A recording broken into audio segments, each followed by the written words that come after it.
ये एक काल्पनिक कहानी है और दिल को गहराइयों तक छू जाने वाली।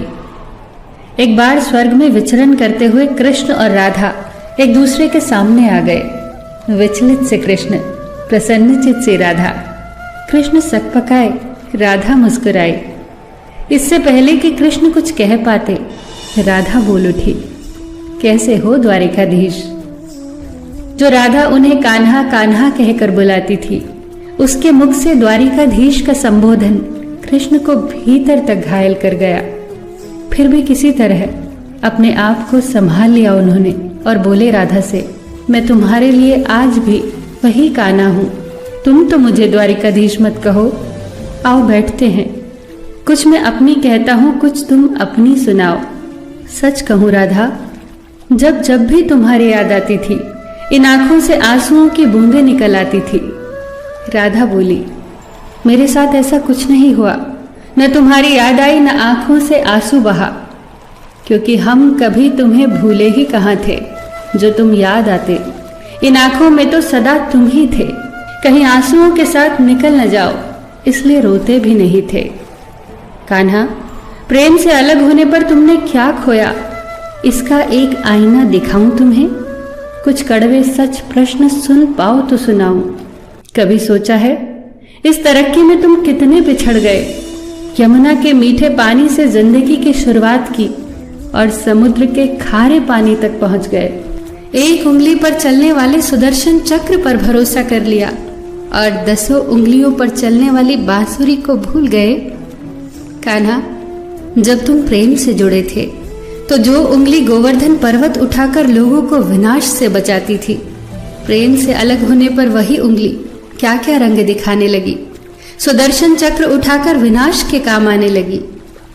कान्हा और द्वारिकाधीश में क्या अंतर होता है बताऊं? कान्हा होते तो तुम सुदामा के घर जाते, सुदामा तुम्हारे घर नहीं आता। युद्ध में और प्रेम में यही तो फर्क होता है। युद्ध में आप मिटाकर जीतते हैं और प्रेम में आप मिटकर जीतते हैं। कान्हा, प्रेम में डूबा हुआ इंसान दुखी तो रह सकता है, पर किसी को दुखी नहीं कर सकता। आप तो कई कलाओं के स्वामी हो, स्वप्न दूरदृष्टा हो, गीता जैसे ग्रंथ के दाता हो, पर आपने ये क्या निर्णय लिया? आपने अपनी पूरी सेना कौरवों को सौंप दी और अपने आप को पांडवों के साथ कर लिया। सेना तो आपकी प्रजा थी, राजा तो पालक होता है, उसका रक्षक होता है। आप जैसे महाज्ञानी उस रथ को चला रहे थे जिस पर बैठा अर्जुन आपकी प्रजा को ही मार रहा था। अपनी प्रजा को मरते देख आप में करुणा नहीं जगी, क्योंकि आप प्रेम से शून्य हो चुके थे। आज भी धरती पर जाकर देखो, आपकी द्वारिकाधीश वाली छवि को ढूंढते रह जाओगे। हर जगह, हर मंदिर में मेरे ही साथ खड़े नजर आओगे। मैं जानती हूं कान्हा, लोग गीता के ज्ञान की बात करते हैं, उसके महत्व की बात करते हैं, पर धरती के लोग युद्ध वाले द्वारिकाधीश पर नहीं, प्रेम वाले कान्हा पर भरोसा करते हैं।